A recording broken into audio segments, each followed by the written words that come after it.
Krishna will be 69x more popular very soon and I'm not even kidding. बस कृष्णा ही नहीं, सीधे मौत, बेला और कर्मा जैसे और भी रैपर्स का एक्सपोनेंशियल ग्रोथ का टाइम आ गया है। बट द क्वेश्चन इज ये कैसे होगा? वेल ऐसे तो बहुत सारे रीजंस हैं, बट मैं तुम्हें उनमें से 3 मेन रीजंस बताऊंगा जिसकी वजह से ये सारे रैपर्स को बहुत ही जल्द एक्सट्रीम पॉपुलैरिटी मिलने वाला है। बट उसके पहले let's look at the 3 main reason starting with number 3, that is आवाम मेरी फैन नहीं, आवाम मेरी फैन, मैं हिप हॉप रखे रियल, वो आवाम मेरी गैंग है। सीधे मौत, बेला और कृष्णा ऐसे कुछ रैपर्स हैं जिनके पास एक बहुत ही डेडिकेटेड और कल्ट फैन बेस है। Majority fans of all these rappers are extremely loyal and I firmly believe this thing that having a cult fan base of even 10,000 people is way better than having a moderate fan base of 5 lakh people. I am sure तुमने भी ऐसा कभी ना कभी तो किया ही होगा। तुमने अपने किसी फेवरेट आर्टिस्ट के बारे में अपने दोस्त या फिर रिलेटिव को बहुत एक्साइटमेंट के साथ ये बताया होगा कि यार इस रैपर के गाने को सुनना स्टार्ट कर, एंड आज तुम्हारा वही सेम दोस्त या फिर रिलेटिव उस रैपर का डाई हार्ड फैन बन चुका है। मैंने खुद पर्सनली ऐसे बहुत बार किया है। लाइक 2016-17 के टाइम में मैंने अपने कुछ दोस्तों को डिवाइन और एमिवे के कुछ गाने सुनाए थे और वो तब से लेकर आज तक दोनों एमिवे और डिवाइन के गाने सुनते हैं। ऑल्सो मुझे आज भी याद है फरवरी 2019 के टाइम में मैंने अपने एक दोस्त को कृष्णा का ये गाना सुनाया था और उसने तब कृष्णा को पहली बार सुना था और वो आज तक कृष्णा का डाई हार्ड फैन है। And believe me, this is one of the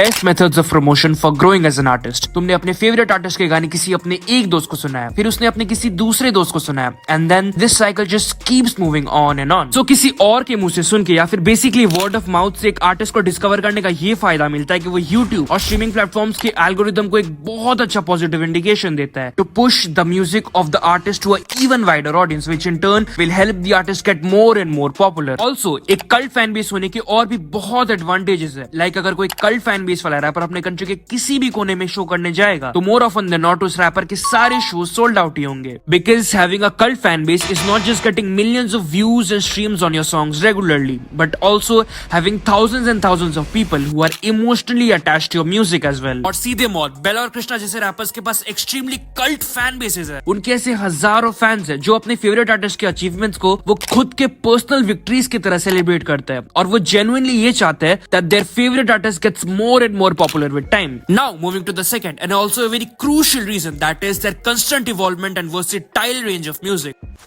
किसी भी आर्टिस्ट को after a certain time period अगर रेलेवेंट रहना है तो उस आर्टिस्ट को अपना म्यूजिक को भी वक्त के साथ साथ इवॉल्व करना पड़ता है, स्पेशली इस करंट जनरेशन में जब ऑडियंस रेपिटेटिव चीजों से बहुत जल्दी बोर हो जाता है। अगर कोई रैपर बार बार एक ही टाइप के गाने बनाता है तो ऑडियंस को उस रैपर के गाने सुनते वक्त डोपामिन किक मिलना बंद हो जाता है, या फिर अगर मैं इस चीज को सिंपल शब्दों में कहूँ तो बार बार एक ही टाइप के गानों को सुन के ऑडियंस को मजा आना ही बंद हो जाएगा। और अगर एक आर्टिस्ट को मास ऑडियंस पे अपना हाइप को हमेशा मेंटेन करना है तो उस आर्टिस्ट को भी अपना म्यूजिक में वर्सेटिलिटी लाना ही पड़ता है। फॉर एग्जाम्पल 2018 के बाद अगर एमिवे और डिवाइन भी डिफरेंट जोन्स ऑफ म्यूजिक जैसे कि कमर्शियल, ड्रिल और फंकी टाइप के गाने बनाते ही नहीं तो उनका ग्रोथ भी after a certain point of time stagnant हो जाता है, फिर बिल्कुल रुक जाता है। The prime example of this scenario is Naezy. Despite of being one of the pioneers of Bombay hip hop, Nezi could not reach the same commercial heights as Divine and Emiway. The biggest reason behind this is that Nezi has maintained a consistent musical style over the years. Nezi अपने गानों में आज भी वही same चीजें बोल रहा है जो Nezi आज से 10 साल पहले बोलता था। Nezi वही सेम टाइप के गाने बना रहा है जो Nezi सालों पहले बनाता था, और बिकॉज Nezi ने अपनी म्यूजिक को कभी इवॉल्व किया ही नहीं तो Nezi के 90% लिस्टर्स मूव ऑन हो गए या फिर उनका म्यूजिक टेस्ट चेंज हो गया, जिसकी वजह से Nezi का ग्रोथ अब आर्टिस्टिकली बहुत कम हो चुका है as compared to his fellow artist Emiway and Divine. Whereas rappers like Seedhe Maut, Bella, Krishna, Karma, Hanumankind and Young Galib ऐसे कुछ रैपर्स हैं जिनमें इतना स्किल्स है कि whenever required वो किसी भी टाइप का गाना बना सकता है। And on top of that they consistently evolve their music and improve their art with time. So Seedhe Maut और बेला का म्यूजिक वर्सेटिलिटी पे तो कोई भी डाउट नहीं है। कर्मा और यंग गालिब का म्यूजिक कैटलॉग में भी काफी वैरायटी है, बट कृष्णा के ऊपर एक स्टैम्प सा लग गया है कि कृष्णा इज नॉट वर्सेटाइल या कृष्णा बस एक ही टाइप के गाने बनाता है।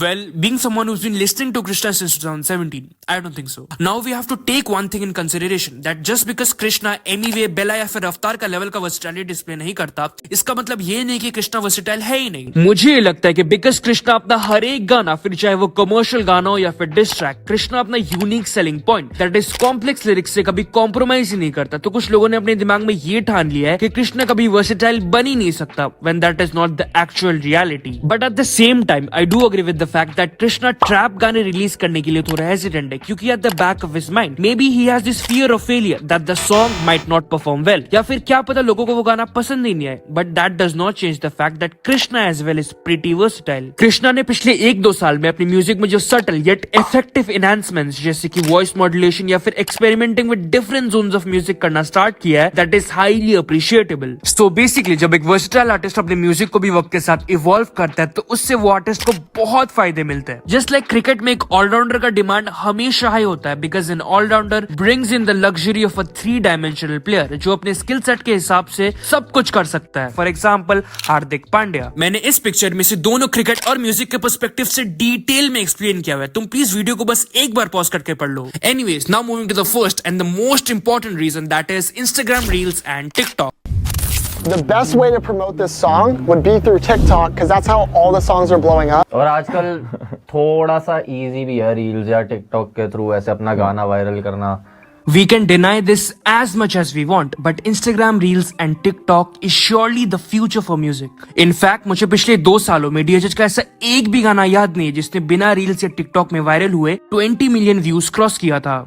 और इसके पीछे इंस्टाग्राम के एल्गोरिथम से भी ज्यादा सबसे बड़ा हाथ हम लोगों का है, क्योंकि हम में से ऐसे करोड़ों लोग हैं जो बिना कुछ सोचे समझे दिन भर माइंडलेसली रील स्क्रॉल करते हैं। सो हमारी DHH में ये शॉर्ट फॉर्म कंटेंट या फिर रील से म्यूजिक को एक्सपोनेंशियली वायरल करना हाल ही में स्टार्ट हुआ है, बट एशिया के बाहर बाकी अमेरिकन कंट्रीज में ये 2016-17 के टाइम से ही हो रहा है। अब देखो, रील्स या टिकटॉक में गानों को वायरल करने के 2 मेथड्स होते हैं। जो सबसे पहला मेथड होता है वो बड़ा सिंपल और बिल्कुल फ्री होता है, क्योंकि उसके लिए एक आर्टिस्ट को बस अच्छे गाने बनाने होते हैं जिसके कुछ कैची पार्ट पे नॉर्मल ऑडियंस और इन्फ्लुएंसर्स रील्स और टिकटॉक बना कर वो गाना को खुद ब खुद ही वायरल कर देंगे। जैसे कि Vartmaan, Victory Anthem, Big Dogs, Yeda Young, Raat Ki Rani are a few recent tracks that blew up because of reels and shorts. And almost after 2 years of its release, Krishna's I Guess after blowing up on reels and shorts is getting more than 1 lakh streams every single day on Spotify, is a prime example of how good music sooner or later does blow up more often than not. Whereas the second method of promoting songs through short form content is not free, क्योंकि उसमें जिस भी artist को अपना गाना viral करना है या फिर अपने गाने के रीच को इंक्रीज करना है, उस आर्टिस्ट को फेमस कंटेंट क्रिएटर्स और बाकी मीम पेजेस और हिप हॉप पेजेस को पे करना होता है, जिससे वो सारे क्रिएटर्स और पेजेस उस आर्टिस्ट के गाने पे रील्स बना कर उस गाने को वायरल कर देते हैं। और इसमें कोई बुराई नहीं है, क्योंकि ये भी एक टाइप का प्रमोशन ही है। इनफैक्ट मेरा खुद का एक वीडियो जो मैंने डिवाइन पे 2022 पे बनाया था, उसे डिवाइन के एक फैन पेज ने इंस्टाग्राम में अपलोड किया और उस रील में आज 10 लाख से भी ज्यादा व्यूज है, वेरएस मेरे उस एक्चुअल वीडियो पे 10,000 व्यूज है। सो इससे तुम एक अंदाजा लगा सकते हो कि इंस्टाग्राम रील्स का रीच कितना ज्यादा होता है। ऑल्सो रील्स या टिकटॉक में वायरल होने का एक आर्टिस्ट को सबसे बड़ा एडवांटेज ये मिलता है कि उसमें कोई भी लैंग्वेज बैरियर नहीं होता। लाइक तुम्हें वायरल होने के लिए कोई भी एक पर्टिकुलर लैंग्वेज में गाने बनाने की जरूरत नहीं है। कोई भी भाषा का गाना और किसी भी टाइप का गाना रील्स पे वायरल हो सकता है। फॉर एग्जाम्पल, तुमने ये गाना पहले रील्स में कभी ना कभी तो सुना ही होगा। Can you remember any of the rap that you did? My money don't jiggle jiggle, it folds. I like to see you wiggle wiggle, for sure. It makes me wanna dribble dribble, you know. So reels में viral होने के पहले 24 में 2022 के दिन इस गाने के Spotify स्ट्रीम्स 3 मिलियन थे। फिर रील्स और टिकटॉक में वायरल होने के बाद इस गाने ने millions and millions of views in streams gain किया और आज इस गाने के Spotify stats more than 115 million streams है। शुभ, AP डिल्लॉ और किंग जैसे देसी आर्टिस्ट के करियर्स को भी रील्स और टिकटॉक की वजह से मैसिव बूस्ट मिला है। And if you talk about international hip hop, then Armani White, Ice Spice and Central Cee blew up because of short form content like reels and TikTok. वैसे ही बेला, सीधे मौत, कृष्णा, कर्मा, यंग गालिब जैसे और भी रैपर्स को रील्स से आज नहीं तो कल एक्सट्रीम पॉपुलैरिटी मिलेगा ही मिलेगा। बिकॉज इवन दो ये सारे रैपर्स काफी वेल नोन है, बट स्टिल इनके स्किल्स और म्यूजिक क्वालिटी के कंपैरिजन में ये और भी फेम और पॉपुलैरिटी डिजर्व करते हैं। अब तुम भी मुझे अपना कोई रियल स्टोरी जब तुमने अपने किसी क्लोज वन को अपने फेवरेट रैपर के गाने पहली बार सुनाए थे कमेंट करके बता सकते हो। बाकी अगर तुम्हें वीडियो पसंद आया तो वीडियो को लाइक करो और मेरे चैनल स्पीस्टर को सब्सक्राइब करो।